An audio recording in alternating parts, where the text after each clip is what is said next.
Speaker. The next call is a split call with the Honourable Phil Goff, 5 minutes. Mr. Speaker, there's two aspects to this bill. One is a rather pathetic effort to try to deal with a housing crisis in Auckland in particular, and it won't do much to help at all. The other is something that this government has desperately tried to paper over, which is a massive stuff-up in the Veterans Support Act last year, which will result in this bill on the surface reducing veterans' payments by 25 to 33%. Let me deal first of all with the housing issue. There's a minor change that's proposed. It's allowing people to use their members' tax credit under their Kiwisaver scheme towards their first home. It gives an individual, sir, $10 a week. $10 a week.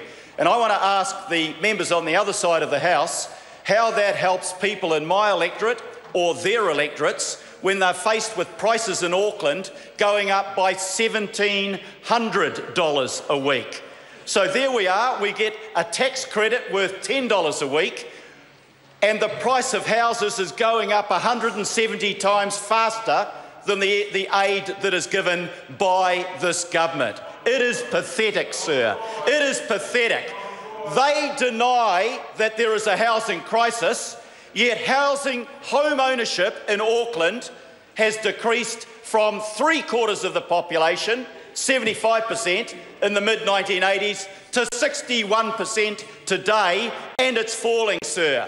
40% of the properties in Auckland are being sold to property investors. They're making a killing out of the inflation, and this government is doing nothing to help the first home buyer that increasingly is finding that Kiwi dream of owning your own home is disappearing. It's out of their reach. How do you deal with house prices going up by $90,000 a year in Auckland? What young family can actually keep pace with that? They can't do it. That's why most young people today are being locked out of the home market, where the National Party is more interested in its greedy property investor mates making a fortune. This bill is a sticking plaster over a gaping wound. It'll do nothing substantial to help the real problem, and that is that there's a problem of a housing shortage, sir.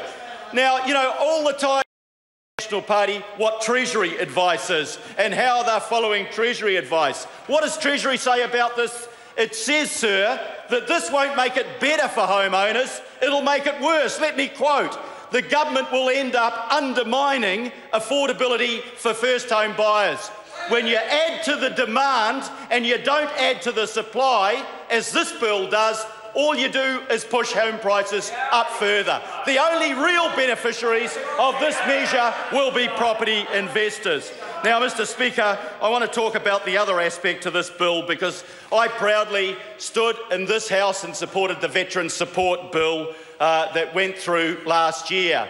What we're finding in this legislation, it's called Remedial. It's remedial because the government stuffed it up. Somehow, the government put the payments for veterans at a gross level when they meant to put it at a net level. So this piece of legislation will reduce payments by 25 to 33% to veterans. And I asked the Minister and the Chair repeatedly during the committee stages yesterday to provide an explanation. No explanation. Minister wouldn't get to her feet to say how the stuff-up happened.